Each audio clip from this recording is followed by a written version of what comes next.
United Republican party के पक्षाध्यक्ष तानसेन भाई ननावरे से विशेष मुलाकात। बेबाक अंदाज में बोले कौन जीतेगा और क्यों। दलित मूवमेंट के वरिष्ठ नेता और यूनाइटेड रिपब्लिकन पार्टी के पक्षाध्यक्ष तानसेन भाई ननावरे ने ग्लोबल चक्र न्यूज से हुई विशेष मुलाकात में विधानसभा चुनाव को लेकर चर्चा की। इस चर्चा के दौरान उन्होंने अपने बेबाक अंदाज में बताया कि किसकी जीत होगी और क्यों। आइए देखते हैं क्या कुछ कहा उन्होंने अपने इस साक्षात्कार में। भाजप, शिवसेना, राष्ट्रवादी काँग्रेस, अजितदादा, माननीय रामदास आठवलेंचा रिपब्लिकन पक्ष, प्रोफेसर कवाडेंची पीपल्स रिपब्लिकन पार्टी आणि आमचा युनायटेड रिपब्लिकन पक्ष हा महायुतीच्या सोबत असल्या आहे आणि महायुतीचे इथले झुंजार तरुण तडफदार आमदार आमचे मित्र मंगेश कुडाळकर यांच्या प्रचाराच्या निमित्तानं आज आम्ही या मतदारसंघामध्ये जनसंपर्क अभियान करत आहोत।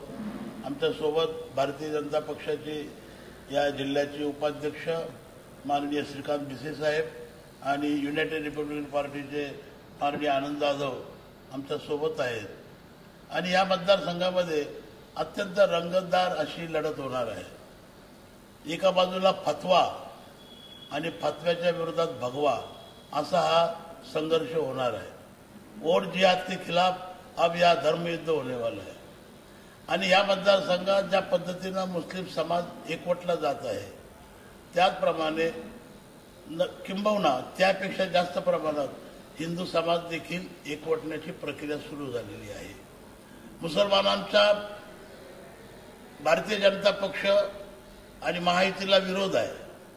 तो विरोध फक्त यासाठी आहे की महायुतीचं हिंदुत्वाचं राजकारणाला विरोध करण्यासाठी त्यांनी विरोध केलेला आहे।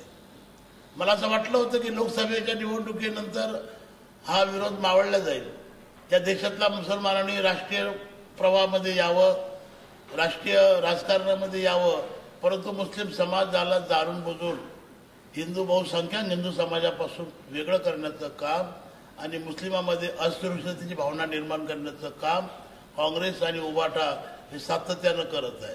मुस्लिम समाजामध्ये अनेक प्रकारचे गैरप्रकार करून मुस्लिमांची माती भडकवण्याचं काम केलं जात आहे आणि त्यामुळे मुस्लिम समाजामध्ये देखील फतवेगिरी सुरू असून वोट जिहादच्या नावाखाली तमाम मुस्लिमांची मतं महायुतीच्या विरोधात वळवण्याचं सुरू असल्यामुळे साहजिकच त्याचा परिणाम, त्याची प्रतिक्रिया म्हणून येथील हिंदू मतदार देखील मोठ्या संख्येने एकवटला जात आहे आणि सर्वात आनंदाची बाब अशी आहे की हिंदू समाजाचं एकत्रीकरण होत असताना तिथला जो आंबेडकरी दलित चळवळीतला कार्यकर्ता आहे, आमचा बौद्ध समाजाचा कार्यकर्ता आहे किंवा आता बौद्ध समाजाचा मतदार आहे, तो देखील मंगेश कुडाळकर यांच्याकडे वळलेला आहे, महायुतीच्या बाजूने उभा राहिलेला आहे।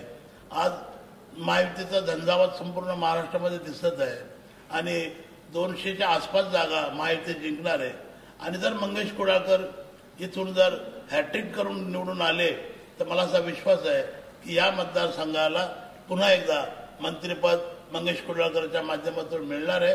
ज्या मतदारसंघातले रहिवासी बाबासाहेब भोसले राज्याचे मुख्यमंत्री होते, त्यांच्यानंतर मात्र या मतदारसंघाला मंत्रिमंडळात प्रतिनिधित्व मिळालं नाही।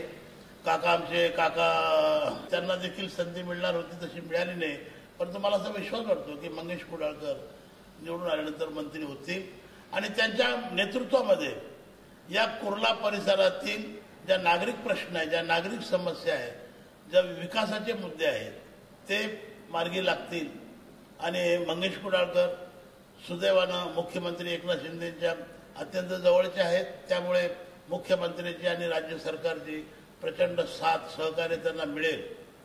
काही का असेना आज या मतदारसंघामध्ये पुनर्विकासाचं लोट सुरू आहे। जुन्या इमारतीचं पाडकाम करून नवीन इमारती उभे राहता येत आहे आणि त्यामध्ये अनेक प्रकारच्या अनियमितता दिसून येत आहे आणि त्यासाठी मंगेश कुडाळकर हा एकमेव पर्याय आहे।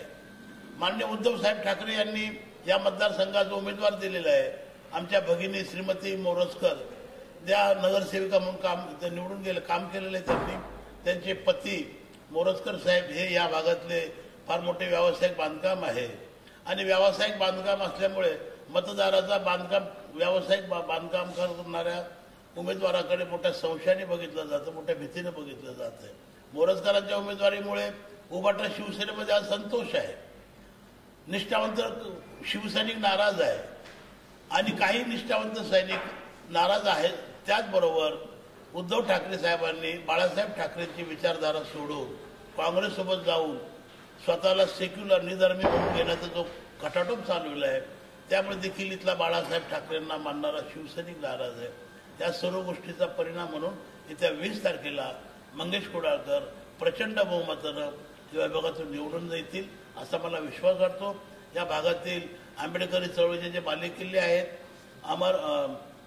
यशोधरानगर, अमर महाल, चुनाभट्टी, रेती बंदर, श्रमजीवी नगर, वत्सलताई नाईक नगर, ठक्कर बाप्पा, आमची एव्हरेस्ट कॉलनी, त्यानंतर जागृती नगर, साबळे नगर आम्ही बसवलेली वस्ती आहे.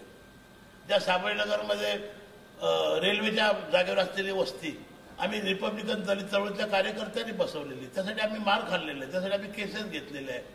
आणि अशा परिस्थितीमध्ये इथला दलित समाज मोठ्या उत्साहाने कुडाळकर यांना निवडून देणार आहे. हे बघा, मी तुम्हाला मागा सांगितलं की इथला मुस्लिम सर्वसामान्य मुसलमानांना बहुसंख्याक हिंदू समाजासोबत राहण्याचं आहे, त्यांच्यासोबत व्यवहार करायचे, त्यांच्यासोबत प्रेमाचे नातं निर्माण करायचं आहे. परंतु मुस्लिम समाजाचं नेतृत्व करण्याचे कोणी ठेकेदार आहेत, ते काही धार्मिक संस्थेचे असतील, उलेमा कौन्सिल असेल, अजून काही संघटना आहेत, ते मात्र मुस्लिम समाजाला असुरक्षित करून, भीती घालून बहुसंख्याक हिंदू समाजापासून वेगळं करण्याचं काम करत आहे. आणि याचे परिणाम येथील सर्वसामान्य मुसलमान नागरिकांना माहिती आहे. त्यामुळे सर्वसामान्य मुसलमान नागरिक मतदार आहे, फतव्याला जरी मानणार नाही, परंतु आज चित्र निर्माण केलं जात आहे. त्यामुळे असं मला वाटत आहे की मुस्लिम समाजामध्ये एक ध्रुवीकरणाची प्रक्रिया सुरू झालेली आहे. उद्धव ठाकरे असतील, शरद पवार असतील, काँग्रेसचे सोनिया गांधीचे नाना पटोले असतील, ही सर्व लोक मुस्लिम समाजाचं लालून चालून करून मुस्लिम समाजाला हिंदू धर्मापासून वेगळं करण्याचं काम करत आहे. असंच काम 1947 साली महात्मा गांधीच्या नेतृत्वात झालं. या देशाची फाळणी झाली आणि पुन्हा या सर्व लोकांना या देशाची फाळणी करण्याच्या दृष्टीने मुसलमानांना वेगळं करण्याचं काम केलं जात आहे. परंतु मुसलमान ज्या मुंबई शहरामध्ये जोडला गेलेला आहे, त्याची रोजीरोटी 3-3, 4-4 पिढ्या त्याच्या मुंबईमध्ये गेलेल्या आहे. या कुर्ल्यामध्ये हिंदू आणि मुसलमान, बौद्ध सर्व एक जीवाने एका आईच्या लेकराप्रमाणे राहत होते. आज तो मुसलमान समाज कोणाच्या सांगण्यावरून हिंदू धर्मीयच्या विरोधात राजकारण करून मतदान करण्याच्या मनस्थितीमध्ये नाहीये. कोणी असो, महाआघाडीचं काय होणार हेच मला कळत नाही. काल उद्धव ठाकरेंनी सांगितलं, पाया पडून सांगितलं, रडून सांगितलं, काँग्रेसचे लोक मला मदत करत नाही, आमच्या उमेदवारांना मदत करत नाही. प्रणिती शिंदेला त्यांनी विनंती केली. उद्धव ठाकरे प्रणिती शिंदेला म्हणाला की तुझ्या मतदारसंघासाठी मी शिवसेनेच्या सभा रद्द करून आलो आणि तू मात्र शिवसेनेचा जो उमेदवार आहे सोलापुरात त्याच्या प्रचाराला जात नाही. काँग्रेसवाले उद्धव ठाकरेच्या उमेदवारांचा प्रचार करत नाही. त्याचबरोबर अनेक ठिकाणी महाविकास आघाडीचे लोक एकमेकांच्या विरोधात उभे आहेत. अशा परिस्थितीमध्ये त्या आघाडीचं काय खरं नाही, ती आघाडी किती टिकेल, आघाडीचं सरकार कसं येईल, आघाडीचा मुख्यमंत्री कोण होणार आहे. काँग्रेसवाले उद्धव ठाकरेंना मुख्यमंत्री करायला तयार नाही. अशा परिस्थितीमध्ये जिथे आघाडीचंच भवितव्य निश्चित नाही, त्याचीच भांडणं सुरू आहे, लाथाळ्या सुरू आहे, मारामाऱ्या सुरू आहे. अशा वेळेस कोणी उमेदवार असेल, मग तो आघाडीचा उमेदवार असेल, हा प्रचार खोटा आहे, दिशाभूल करणारा आहे आणि याला मतदार बळी पडणार नाही. मंगेश कुडाळकरांची हाजरी 100% होणार म्हणजे होणार. ज्याप्रमाणे आघाडीमध्ये कुरघोड्या सुरू आहेत, तशीच कुरघोडी इथे आमच्या बौद्ध समाजाचे माजी आमदार अण्णा मिलिंद कांबळे यांना शरद पवारांनी उमेदवारी जाहीर केली आणि त्यांना एबी फॉर्म दिला, त्यांनी उमेदवारी अर्ज दाखल केला. परंतु उद्धव ठाकरेंनी दबाव आणून त्या अण्णा मिलिंद कांबळेचा अर्ज मागे घ्यायला लावला. त्याच्यामुळे इथे देखील आघाडीची बिघाडी झालेली आहे. मोरजकर बाईचा प्रचार करताना काँग्रेस, राष्ट्रवादी आणि लोक दिसत नाही. त्याहीपेक्षा शिवसेनेचे लोक देखील दिसत नाही. आज 10-15 लोकांना घेऊन त्याच्या घरोघर गाठीपेटी सुरू आहे. दुसऱ्या बाजूला मंगेश कुडाळकरच्या पदयात्रेमध्ये हजारो लोक असतात, पायपीट करतात. आणि त्यामुळे आपण जो म्हणतात त्याप्रमाणे आघाडीचा उमेदवार हा प्रचार खोटा आहे.